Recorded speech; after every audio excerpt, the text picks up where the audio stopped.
a guy such as Kobe Bryant, nobody wants to come play. Why isn't there no free agents or people knocking down the door to play for Kobe Bryant? I don't think Kobe wanted Phil Jackson. I think he's that type of person. You got 5 rings. You should be the coach on the floor. It ain't like Kobe need the money, right? I'm not saying that, Kobe. I ain't counting your pockets, bro. Kobe Bryant is not the best player in the league no more. He's probably down at least to 4th. I'm only quoting what you said. Yes. This is the land of the rings. He won 6. Okay. He won't get it. I don't want to sound like that. I think Kobe Bryant is one of the best basketball players to ever play the game. The league is much, much better when Kobe Bryant is playing. Right. No doubt. Nelly with the Skip Bayless passion there. All right, this is potentially Kobe Bryant's swan song, excuse me, here. Before we know it, who better ask than you? What is going to be Kobe's legacy? And by the way, put this in some perspective. You have been accused of being a Kobe hater. Accused? I've been branded the #1 Kobe hater in the nation. You have been condemned as a Kobe hater. Yes. Listen, my son is a Kobe fan. Okay. In my house, me and my son, we share the same floor. We're the only 2 bedrooms on that floor. There is a white piece of tape in the middle of the hallway that I cannot cross in my own house because of... Is that true? Certain things. Well, close. Somewhat. Right. Yeah. Somewhat. But, again, okay, what is Kobe Bryant's legacy? I think it's definitely going to be 2 different versions. I think it's definitely going to be an LA version, and it's going to be, you know, outside of LA version, I think. I think his legacy as one of the greatest players to ever play the game is cemented. I don't think that will ever change. I think him being one of the greatest scorers to ever play is definitely cemented. I don't think that'll ever change. I think if you're going to do that comparison thing, if there's anybody that has possibly became the closest to comparison to MJ, I think it's definitely this guy. But I also think that he's one of those people that definitely gets a pass for almost not being a team player. You see what I'm saying? By not being, you know, a lot of people get ridiculed for not being a good teammate, for not being a team player. Some people get called selfish. They get called this and that. I don't think he, you know, he gets that cloud over his head because of, for whatever reason, I don't know. You know, I grew up playing team sports. It's team first.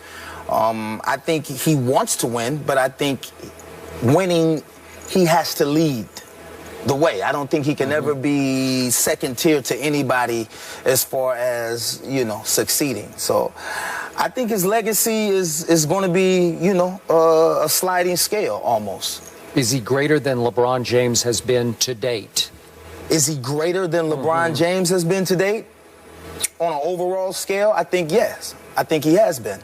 But I think LeBron has, you know, more time to raise his. I don't think Kobe has, you know, too much time to raise whatever legacy he's going to leave at this point because, again, one of the greatest players ever, cemented. One of the greatest scorers ever, cemented. After that, I think it's a sliding scale. Okay. I'm going to defend you on this one. I think I know you well enough to know you are speaking straight from the heart about this, and I don't think there's an ounce of hate in your heart for Kobe Bryant.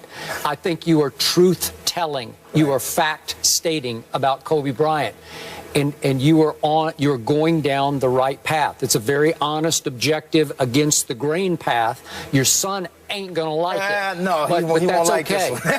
Because don't go on his side of the house. No, Stay on the other side of the tape. See, I'm curious what drew your son to him. I'm curious what it is because I think just at that point, I mean, if you look at the generational transfer from Michael to Kobe to everything that it is now, I mean, there was no other dynamic player at that time, I mean, other than Iverson, but he was not winning championships. Kobe was winning championships. And, I mean, when you look at that scenario there, I mean, come on, man, the guy put up 81 points. And I know a lot of people say that, but, I mean, you can't put up 81 in your backyard. Yeah, that's impossible. That is true. You know what I'm saying? I agree with that. The type of accomplishments that he has, I don't think it, you know, it's not too many people that can do that. Okay, I'm a Kobe fan, but here's my take on this. If you're talking Kobe versus LeBron, just at their best, at their greatest, who do I want to start my team with? I'm going Kobe all day. Wow. Because he's a flat-out killer. Wow. He is as cutthroat, assassin, black mamba as it gets. And I love that because there's not enough of that in today's pro basketball. Okay. LeBron does not have that in him. He's almost too nice of a guy. Okay. Kobe is not a nice guy all the time. When it's in a basketball context, he's not a nice guy. He will slit your throat. I'm using this as figurative, Yeah, but he will slit your basketball throat. Definitely. Which is why he's the closest thing to Michael Jordan we have ever seen. But Kobe, as you point out, is nothing but a solo act in a team sport. Solo act in a team sport. So I'm looking at the numbers.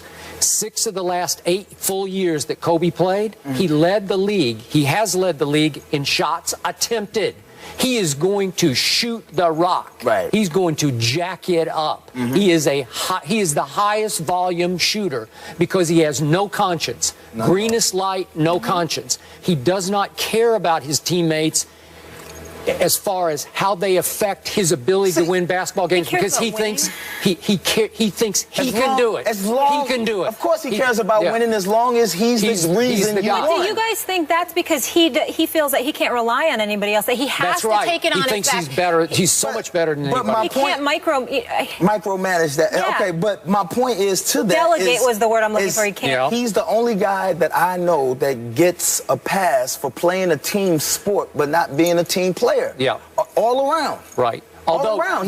He gets a pass But for remember, that. if he were here, he would defend himself this way. When he decides to, he can average 10 assists a night. He has the basketball IQ to do it, but he doesn't always want to do it. But that's the point. Okay. The point is, like, I could tell you what I could do. Yeah. Well, some people just aren't capable. I can tell you what I could do. Okay. Where is it?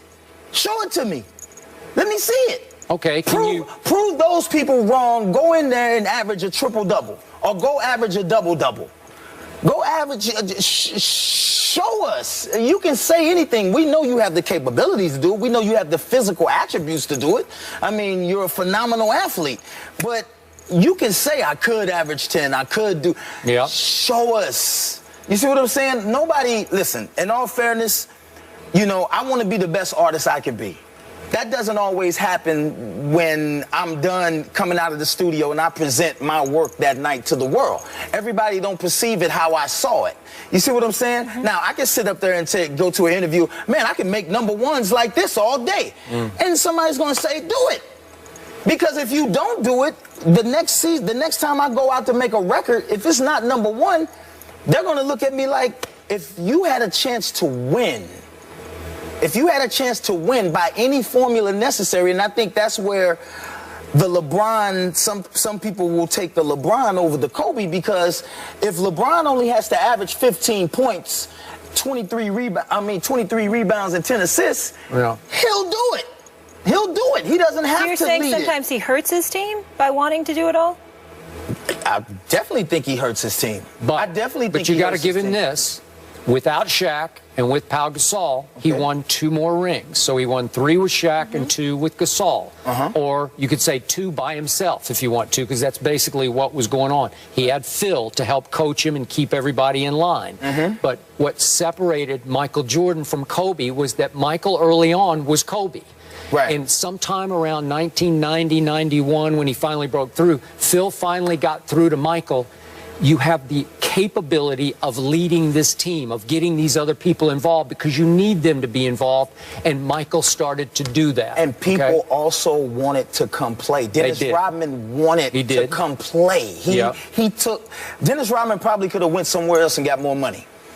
Scottie Pippen probably could have went somewhere else. Okay, but he got drafted by the Bulls. He didn't sign there as a free agent, so he had no choice. Who, Pippen? Scottie. Well, I think Scottie at a certain time and a certain point, that contract was up. I know. He probably could have made more money out on the market by doing certain things, and I think anybody could. But the thing about that was they believed that this guy was going to lead them in the right direction by any means necessary, not just by him being the leading scorer. And I don't think think that you get that a lot with Kobe in this scenario. Yeah. You know what I'm saying? I don't think a lot of people believe that he's going to put team first before Kobe.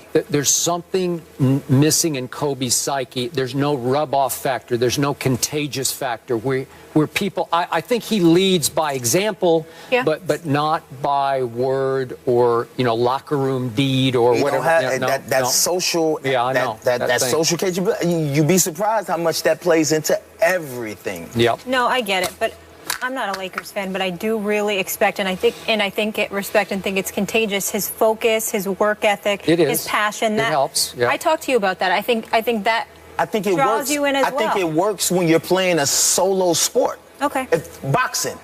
Okay. If he was a boxer, that's the best mental he can have because it's all about him. But he has to understand the way that he plays and the way that he acts has an effect on others. Okay. It has an effect on others, and sometimes it's not good, especially when you got young, influential players around you that don't understand who you are. Okay, but I'd still take him over LeBron. Well, you take a lot of people over LeBron. Okay, LeBron's what, 2-4 in the finals now? Well, of course, and he's got there with teams, some teams that nobody else probably would have gotten there with. Okay, but if I put Kobe in place of LeBron on those teams, I got a better shot with Kobe even without the leadership. That first team? Yeah. That first team? That lost to the Spurs, they got swept? With snow on it? Yeah. Okay. I'll take Kobe over LeBron in that I'm sure you will, Skip. Kobe would have gone cold-blooded. Well, but what about the other end of the floor? What about the rebounds and the assists? What about all that? They had Ilgauskas. He would have scored. They had Ilgauskas. He would have scored, but what about the chemistry that he had? What about that? You're just going to jeopardize that. The younger Kobe. You can throw that out the window. Hey.